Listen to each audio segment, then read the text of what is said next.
লোক পিছন থেকে পানি দিয়ে সবাইকে ঠান্ডা করে ফেলতেছে, এটাও লাগবে না, ইনশাল্লাহ সবাই বসে যাবে। আর মিডিয়ার যারা আছে তারা দাঁড়িয়ে দাঁড়িয়ে তাদের দায়িত্ব পালন করবেন।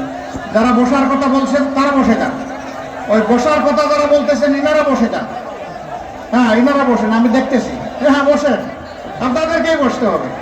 আর আলহামদুলিল্লাহ আলহামদুলিল্লাহ রাব্বিল আলামিন ওয়াসসালাতু ওয়াসসালামু আলা রাসূলিহিল কারীম ওয়া আলা আলিহি ওয়া সাহবিহি ওয়া আহলি বাইতি আজমাইন। আসা শুরু হয়েছিল গত বছর। আমি আপনাদের সামনে এখানে দাঁড়িয়েছিলাম, কিছু কথা বলার সুযোগ পেয়েছিলাম। আজকে আবার নির্বাচনকে সামনে রেখে ঐতিহাসিক দায়িত্ব পালনের জন্য মূলত আপনাদের সামনে আমার হাজিরা। আমরা সবাই জানি আগামী 12 ফেব্রুয়ারি ইনশাআল্লাহ গণভোট এবং জাতীয় নির্বাচন অনুষ্ঠিত হবে একই দিনে। এই নির্বাচনের জন্য আপনারা কি সবাই প্রস্তুত? আল্লাহ, এইরকম বললে প্রস্তুতি হয়। আপনারা প্রস্তুত? ইনশাআল্লাহ। বোঝা গেল প্রস্তুতি মজবুত আছে, আলহামদুলিল্লাহ। এখন প্রস্তুতি বহুবিধ, সেই কথা পরে বলছি। এ বাংলাদেশ আমাদের সকলের প্রিয় জন্মভূমি। বাংলাদেশ ভালো থাকলে আমরা ভালো থাকব, বাংলাদেশ ভালো না থাকলে আমরা কেউ ভালো থাকতে পারবো না। 54 বছরে এক এক করে গিয়েছে 3টা দল, তারা পর্যায়ক্রমে দেশ শাসন করেছেন, জনগণ তাদেরকে দেখেছে, তারা কি দরকার, কোনো দরকার নাই। এর মাঝে একটা দল এখন কার্যত তারা কার্যক্রম নিষিদ্ধ হয়ে বাংলাদেশে রাজনৈতিক ময়দানে নেই। তাদের ব্যাপারে আমি কথা বলে সময় নষ্ট করতে চাই না, কারণ 15.5 বছরে জনগণ ভালো করে হাড়ে হাড়ে চিনেছে তারা কারা। সারা দেশের মানুষকে তারা জিম্মি করে এদেশের মানুষের উপরে তারা খুনের তাণ্ডব বসিয়ে এবং নিরীহ দেশপ্রেমিক মানুষকে ধরে নিয়ে আয়না করে ঢুকিয়ে দিয়ে হাজার হাজার লাখ লাখ মামলা দিয়ে অসংখ্য মানুষকে জেলে পুরে তারা চেয়েছিলেন সম্ভবত কিয়ামত পর্যন্ত তারা ক্ষমতায় থাকবেন। কিন্তু না, চাইলেও কেউ কিয়ামত পর্যন্ত ক্ষমতায় থাকতে পারবে না। আল্লাহ তাআলা পরিষ্কারভাবে জানিয়ে দিয়েছেন, আউযু বিল্লাহি মিনাশ শাইতানির রাজীম, কুলিল্লাহুম্মা মালিকাল মুলকি তুতিল মুলকা মান তাশাউ ওয়া তানজিউল মুলক। আল্লাহ তাদের সম্মান বাড়িয়ে দেন। আর যারা মানুষের সাথে বিশ্বাসঘাতকতা করে, মানুষের সম্পদ লুণ্ঠন করে, ডাকাতি করে, চুরি করে, সন্ত্রাস করে, চাঁদাবাজি করে, আল্লাহ রাব্বুল আলামিন একসময় তাদের হাত থেকে ঝাপটা মেরে ক্ষমতা নিয়ে আনেন। এটি দুনিয়ার নিয়ম। সেই নিয়মের অধীনেই আওয়ামী লীগকে বিদায় নিতে হয়েছে। তবে বিদায়টা এমনি এমনি হয় নাই। আওয়ামী লীগ তুমি চলে যাও এই কথা বলার সাথে সাথে আওয়ামী লীগ যায় নাই। এটা বড় রক্তমূল্যে কিনা, বড় উচ্চ মূল্যে কিনা। 24শে জুলাই বাংলাদেশের ইতিহাসে এক রক্তাক্ত কাহিনী। সেই জুলাইতে আমাদের ছাত্র ছাত্রীরা তাদের ন্যায্য দাবিতে রাস্তায় নেমেছিল। ছোট্ট দাবি, তারা বলেছিল শিক্ষা জীবন শেষে আমি যাতে আমার যোগ্যতা মোতাবেক চাকরিটা পাই, এই চাকরির পথে যে বাধা, কোটা নামের বাধা, এটা সংস্কার করুন। এর আগে 18 সালে এমন একটা আন্দোলন হয়েছিল, তখন রাগ করে তখনকার প্রধানমন্ত্রী বললেন যাক, আর কোনো কোটাই থাকবে না। পরিপত্র জারি হলো, সেইভাবে 2-1-3টা নিয়োগ হলো বিসিএস সহ বিভিন্ন জায়গায়।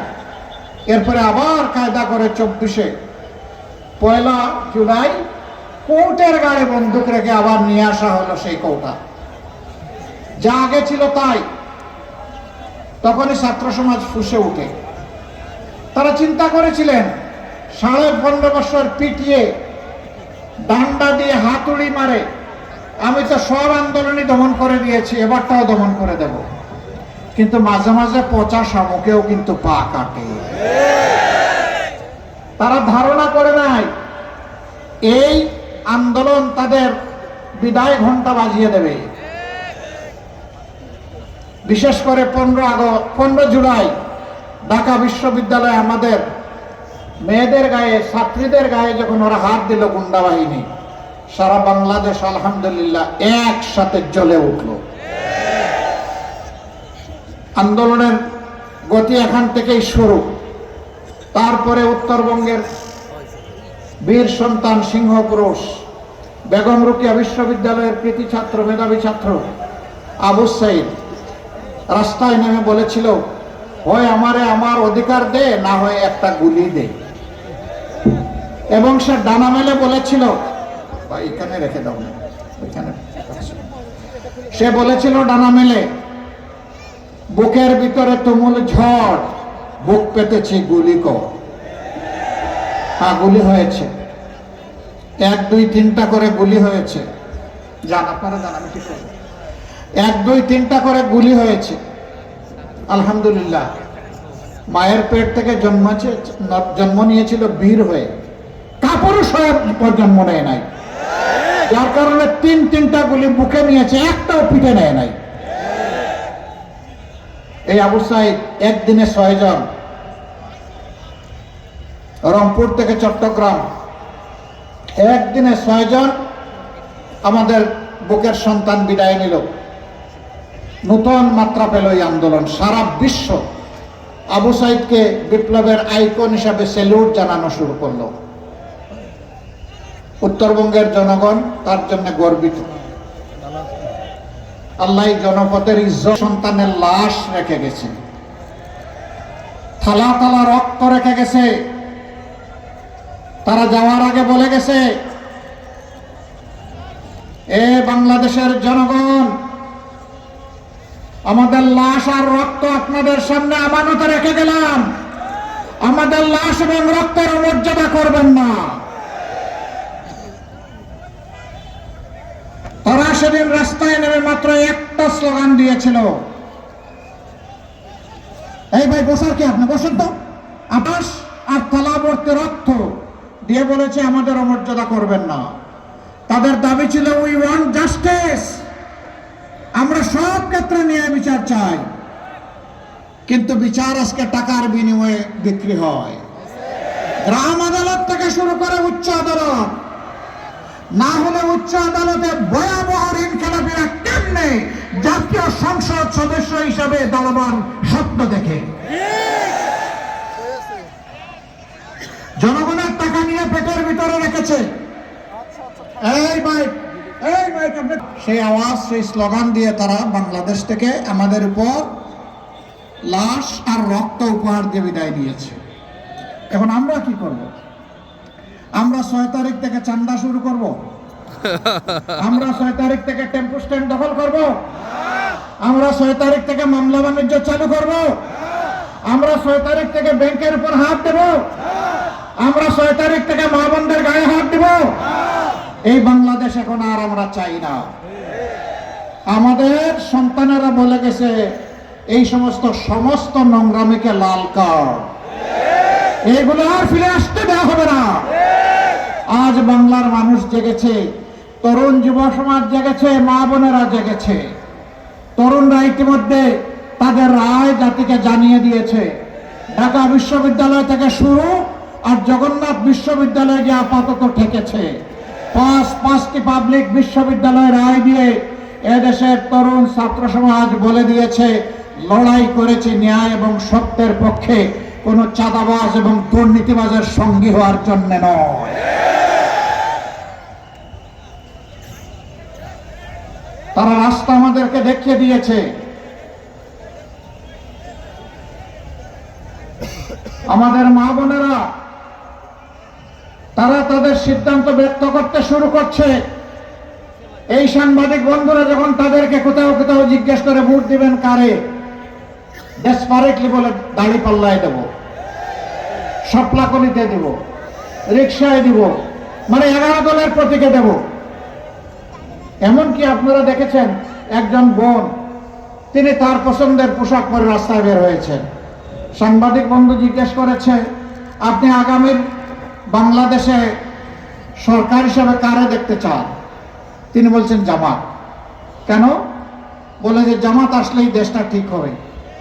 ওই দেশ তো ঠিক হবে, আপনি কি এই পোশাক পরতে পারবেন? পরবো না। আপনাকে পোশাক বদলাতে হবে, ঠিক আছে বদলাবো। তো জামাতের কোন জিনিস আপনার ভালো লাগে? বলে যে পুরা জামাতই আমার ভালো লাগে। মা বোনদের এই অভিব্যক্তি। এরপরে জিজ্ঞেস করা হচ্ছে যে কেন? বলে যে এখন আমি রাস্তায় বের হতে ভয় পাই। আমি বিশ্বাস করি তারা যদি ক্ষমতায় আসে তাহলে আমাকে আর ভয় পেতে হবে না। হে আল্লাহ, এই যে আমাদের মায়েদের আস্থা, তুমি আমাদেরকে শক্তি দাও, আমরা যাতে এই আস্থার প্রতিদান দিতে পারি। আমরা যাতে মদিনার আদলে এমন একটি শান্তি সাম্যের সমাজ এই জাতিকে উপহার দিতে পারি, যেখানে ওই সমাজে তরুণী তম্বিরা একা রাস্তা চলতে পারত, কিন্তু বাঁকা চোখে কেউ তাদের দিকে তাকানোর সাহস করত না। আমরা ওই বাংলাদেশটি চাই, যেই বাংলাদেশে আমার মেয়ে, আমার বোন, আমার স্ত্রী, আমার মায়েরা স্বচ্ছন্দে নিরাপদে ঘরে থাকবেন, প্রয়োজনে রাস্তায় যাতায়াত করবেন, কর্মস্থলে কর্তব্য পালন করবেন, পেশাগত দায়িত্ব পালন করবেন, আল্লাহ ছাড়া আর কাউকে ভয় করার প্রয়োজন হবে না। আমরা সেই বাংলাদেশটি দেখতে চাই। এই বাংলাদেশটা কি মায়েদের জন্য, বোনেদের জন্য আপনারাও চান? আমরা শিশুর জন্য সেই বাংলাদেশ চাই। জন্ম নেওয়ার পরে সে যেন অপুষ্টিতে না ভোগে, সে যেন তার প্রাপ্যটা পায়, সে যেন তার স্বাস্থ্য পরিচর্যা পায়, আর একটু বয়স হলে সে যেন সুশিক্ষা পায়, তার শিক্ষা শেষ হলে সে যেন হাতে তার কাজ পেয়ে যায়। আমরা সেই বাংলাদেশটা গঠন করতে চাচ্ছি। এখানেই আমাদের কথা সাফ। আমরা আমাদের যুব সমাজকে তাদের হাতে বেকারের ভাতা তুলে দিয়ে অপমান করব না। তারা দাবি তুলে মিছিল করে কাউকে বলেনি আমাদেরকে বেকার ভাতা দিতে হবে। 24-এ তারা আন্দোলন করে বলেছিল আমাদের কাজ আমাদের হাতে তুলে দিতে হবে। আমরা কথা দিচ্ছি, আমরা সেই শিক্ষাটাই আমাদের সন্তানদেরকে দান করব। শিক্ষার পাঠ শেষ হওয়ার সাথে সাথে তাদের যোগ্যতা অনুযায়ী তাদের হাতে কাজ চলে যাবে ইনশাআল্লাহ। সেই দিন কাজ তুলে দিয়ে বলবো, যাও গড়ে দাও আমার প্রিয় বাংলাদেশ, আর গর্ব করে বলো আমি বাংলাদেশ। এরপরে বলো এ আমার বাংলাদেশ। সেই দায়িত্ব তোমাদেরকে দিতে চাই। এখনকার যুব সমাজকে এই দায়িত্ব গ্রহণ করার জন্য প্রস্তুত? প্রস্তুত? দেখি যুবকরা হাত তোলেন, দেখি 2 হাত, বাকি যায় নাই। তা আমি কেন বাকি যাব? আমার হাত আমি তুলে দিলাম, আমি যুব সমাজের সাথে সামিল হয়ে গেলাম।